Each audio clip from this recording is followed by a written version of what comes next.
Welcome to examsavi.com. மேல்நிலை தேர்வு விவரங்கள் ஃபில் பண்ணதுக்கு அப்புறம் அதே மாதிரி டிகிரி இளங்கலை பட்டப்படிப்பு போஸ்ட் கிராஜுவேட் டிகிரி முதுநிலை பட்டப்படிப்பு எம்ஃபில் முதுநிலை ஐவிஎல் பிஹெச்டி முனைவர் டிப்ளமோ பட்டய படிப்பு பிஜி டிப்ளமோ முதுநிலை பட்டய படிப்பு இன்டகிரேட்டட் பிஜி டிகிரி ஒருங்கிணைந்த முதுநிலைய பட்டப்படிப்பு அதர்ஸ் மற்றவை இது எல்லாமே சேம் அதே மாதிரி தான். டேட் எந்த வருஷமும் எந்த மந்த் எந்த டேட் இதில் ரிசல்ட் வந்தது அப்படின்றதையும் அதை நீங்கள் என்ன ஃபஸ்ட் பயிற்று மொழியாக எடுத்து படிச்சிங்க அப்புறம் எந்த யூனிவர்சிட்டி இது எல்லாத்தையும் மென்ஷன் பண்ணிவிடுங்க. இதுக்கு முன்னாடி எஸ்எஸ்எல்சி ஹையர் செகண்டரி பார்த்த மாதிரியே டீட்டெயில்ஸ் எல்லாம் ஃபில் பண்ணிவிடுங்க. அது ஃபில் பண்ணதுக்கப்புறம் do you claim reservation for persons studied in Tamil medium? தமிழை பயிற்று மொழியாக கொண்டு பயின்றவருக்கான இடஒதுக்கீடு உங்களுக்கு இருந்துச்சுன்னா எஸ்ன்னு கொடுங்க, இல்லாட்டி நோ. ஒருவேளை உங்களுக்கு இருந்துச்சுன்னா date of issue of PSTN certificate வழங்கப்பட்ட தேதி அந்த சர்டிஃபிகேட் வழங்கப்பட்ட டேட் இருக்கும், அதையும் நீங்கள் மென்ஷன் பண்ணிவிடுங்க. அப்புறம் யார் கொடுத்தாங்க, இஷ்யூவிங் அத்தாரிட்டி சான்றிதழ் வழங்கிய அதிகாரி, அதையும் நீங்கள் இங்கே சொல்லிடணும்.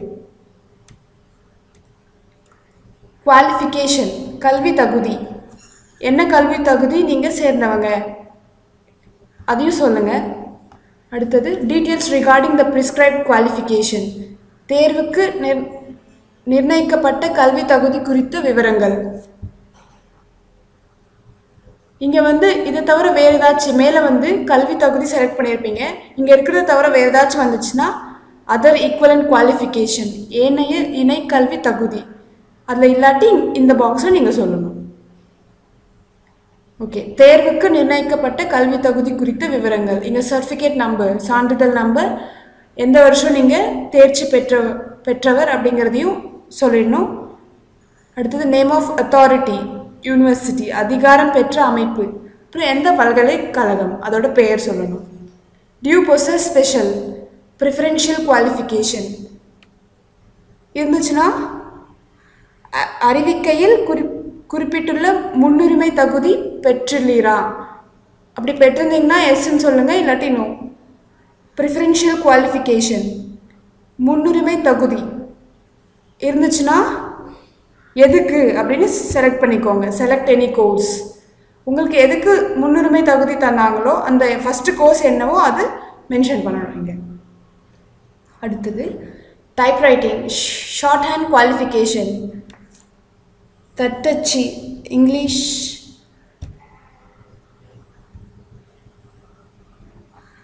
சுருக்கெழுத்து தகுதி certificate number issued by Directorate of Technical Education.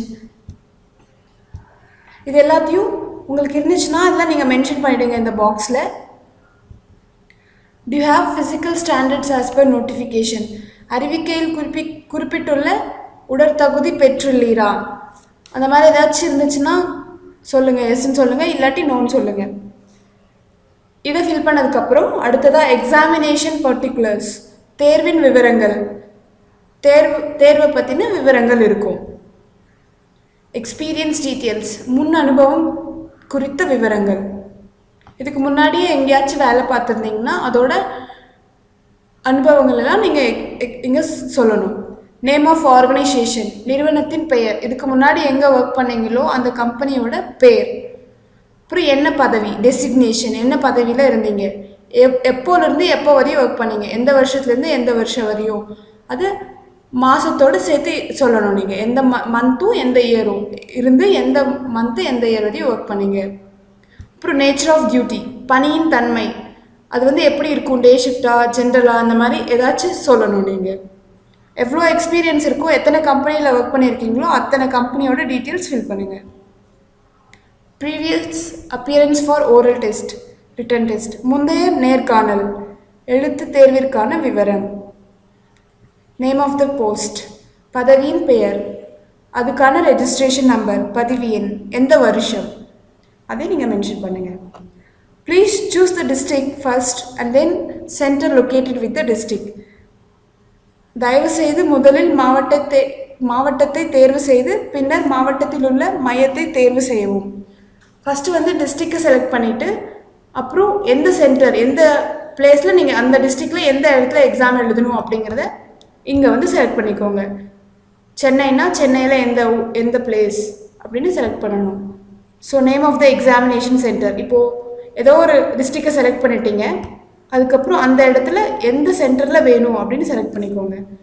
Next optional subject, விருப்ப பாடம்.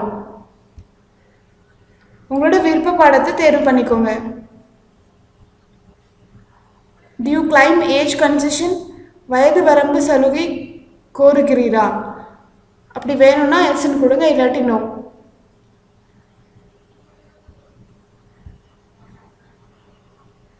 Under what category? ஒருவேளை ஆம் அப்படின்னு கொடுத்தீங்கன்னா ஆம் எனில் எவ்வகையின் கீழ் வயது வரம்பு சலுகை கோருகிறீர், எந்த வகையில் நீங்கள் சலுகை வேணும்னு கேட்குறீங்க அப்படிங்கிறதையும் இந்த பாக்ஸில் சொல்லுங்கள். செலக்ட்னு கொடுத்தீங்கன்னா வரும், அங்கே போய் செலக்ட் பண்ணிக்கோங்க. Do you claim fee exemption? கட்டண விலை கோருகிறீரா? வேணும்னா எஸ்ன்னு கொடுங்க, நோனா இல்லைன்னு கொடுங்க. Under what category? ஒருவேளை எஸ்ன்னு இருந்துச்சுன்னா ஆம் எனில் எவ்வகையின் கீழ் கட்டண விலக்கு கோருகிறீர், வேணும்னு நினச்சிங்கன்னா எந்த வகையில் வேணும் அப்படிங்கிறத செலக்ட் பண்ணிக்கோங்க. இலவச சலுகையை இம்முறையும் சேர்த்து எத்தனை முறை பயன்படுத்தியுள்ளீர், எத்தனை வருஷமாக நீங்கள் இந்த இலவச சலுகையை பயன்படுத்திருக்கீங்க அப்படின்னு செலக்ட் பண்ணிக்கோங்க. 0னா 0, 1னா 1. இப்போ மோர் தென் 3 இருந்துச்சுன்னா நீங்கள் மோர் தென் 3 கொடுங்க. கிரிமினல் கேஸ், குற்றவியல் வழக்கு, ரெஜிஸ்டர்ட், பதியப்பட்டதா, ஏதாச்சும் கேஸ் ஏதாச்சும் இந்த மாதிரி வழக்கு ஏதாச்சும் பதியப்பட்டிருந்துச்சுன்னா அதையும் சொல்லணும். நீங்கள் பெண்டிங், நிலுவையில் உள்ளதா, நிலுவையில் இருந்துச்சுன்னா அதையும் சொல்லணும். பனிஷ்மெண்ட் அவார்டு, தண்டனை ஏதாச்சும் வாங்கியிருந்தீங்கன்னா அதையும் எஸ்ன்னு சொல்லுங்கள். பார்ட்டிசிபேஷன் இன் பொலிட்டிக்கல் ஆக்டிவிட்டீஸ், அரசியல் பங்கேற்பு இருந்துச்சுன்னா எஸ்ன்னு கொடுங்க, இல்லாட்டி no. It's a member of political organisation, அரசியல் இயக்கத்தில் உறுப்பினராக இருந்தீங்கன்னா மென்ஷன் பண்ணுங்கள். கேண்டிடேச்சர் இன் எலெக்ஷன், தேர்தல் வேட்பாளராக இருந்தீங்கன்னா எஸ், இல்லைன்னா நோ. ஒரு வேளை எலெக்ஷன் அந்த வேட்பாளராக இருந்திருந்தீங்கன்னா அதோட டீட்டெயில்ஸ் எந்த இதில் அப்படின்னு சொல்லி மென்ஷன் பண்ணுங்கள். அப்புறம் அட்ரஸ் ஃபார் கம்யூனிகேஷன், தொடர்பு கொள்ள வேண்டிய முகவரி. உங்களோட அட்ரஸ் வந்து தொடர்பு கொள்ளணும்னா எந்த அட்ரஸ் கொடுக்கணுமோ அதையும் கொடுங்க. டிஸ்ட்ரிக்ட், எந்த மாவட்டம், ஒருவேளை பிற அதர் டிஸ்ட்ரிக்ட், இதில் இல்லாத டிஸ்ட்ரிக்ட் ஏதாச்சும் வந்துச்சுன்னா அது வேறு ஸ்டேட்டாக இருந்துச்சுன்னா ஒருவேளை அதை நீங்கள் இங்கே எழுதணும். ஸ்டேட் ஆர் மாநிலம், தமிழ்நாடு இந்த மாதிரி இருக்கிற ஸ்டேட்ஸ் இந்த லிஸ்ட்டில் வந்துடும். ஒருவேளை இந்த லிஸ்ட்டில் இல்லாட்டி நீங்கள் சொல்லணும் இங்கே எந்த டிஸ்ட்ரிக்ட் அப்படின்னு சொல்லி. நெக்ஸ்ட் பின்கோட், அஞ்சல் குறியீடு, உங்களோட அஞ்சல் குறியீடு நம்பரையும் நீங்கள் மென்ஷன் பண்ணணும். Same as address for correspondence tick. இப்போ கீழே சேம் அட்ரஸ் கொடுக்க போகிறீங்கன்னா மேலே என்ன கொடுத்துருக்கீங்களோ அதுவே தான் கீழேவும் கொடுக்க போகிறேன்னா இங்கே டிக் பண்ணுங்கள். சேம் ஆஸ் அப்படிங்கிறத டிக் பண்ணிவிடுங்க.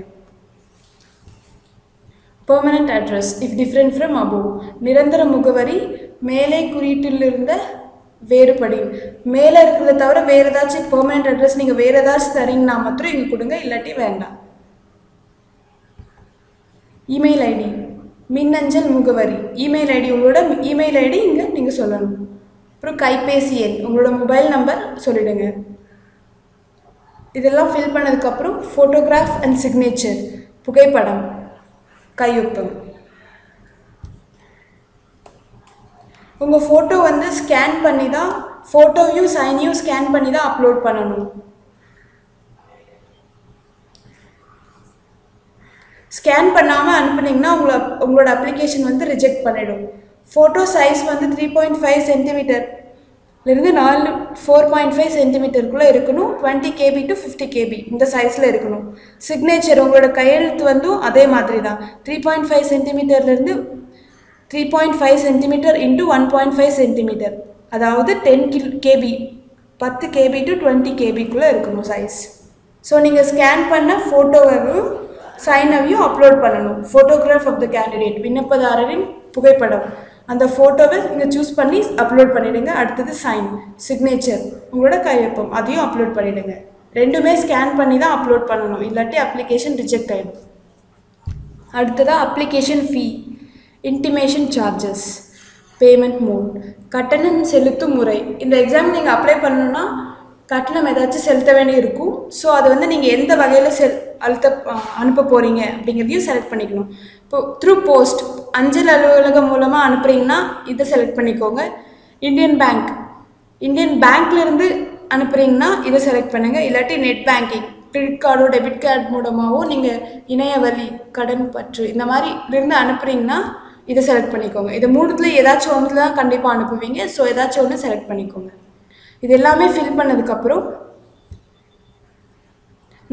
I accept the above declaration, மேல் கூறிய உறுதிமொழியை ஏற்றுக்கொள்கிறேன், இது எல்லாமே நான் தான் ஃபில் பண்ணேன் எனக்காக தான் அப்படின்னு சொல்லி செலக்ட் பண்ணிக்கோங்க. செலக்ட் பண்ணிவிட்டு சப்மிட் கொடுத்தீங்கன்னா உங்களோட அப்ளிகேஷன் வந்து சக்ஸஸ்ஃபுல்லாக ஃபில் ஆகிட்டு ரீச் ஆகிடும். டிஎன்பிஎஸ்சிக்கு வந்து ரீச் ஆகிடும்.